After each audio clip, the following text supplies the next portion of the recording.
At Ruben Galante's barbershop in Buenos Aires, these stacks of notebooks tell the story of Argentina's crippling inflation. The 67-year-old has written down the date and price of every haircut for decades, from 15 pesos in 1991 to 3,000 pesos in 2023. That's an inflation rate of 19,900%.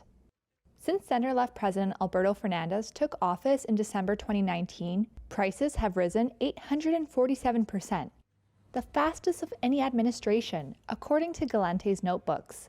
What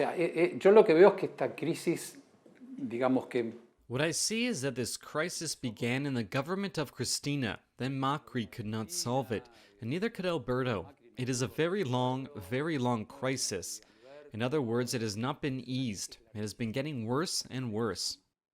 At a rate of 124% annually, inflation is at the highest level since 1991.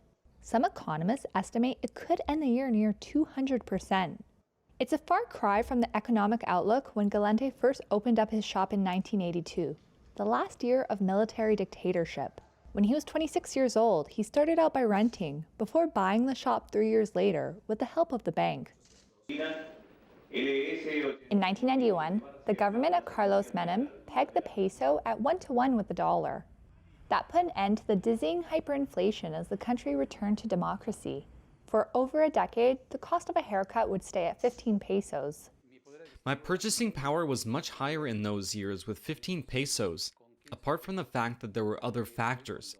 Property, for example, was worth much less in dollars. I was able to buy my first flat in 1989 for $23,000.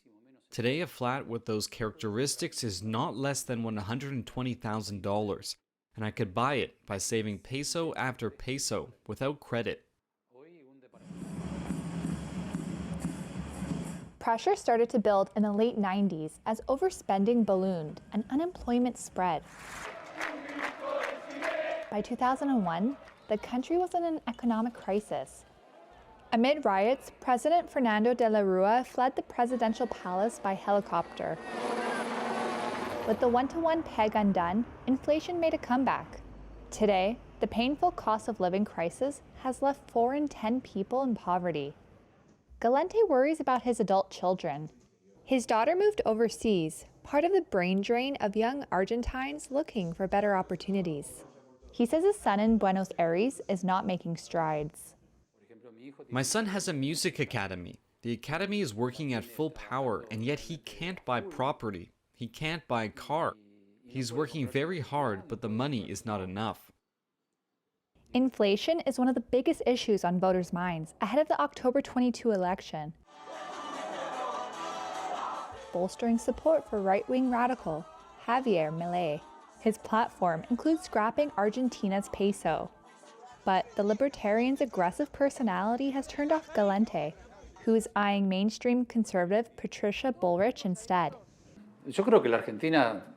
Argentina has a way out of this. The way out is political. Our country has resources. It has many things to be able to be better, but it seems no one can agree on a model of how to get there.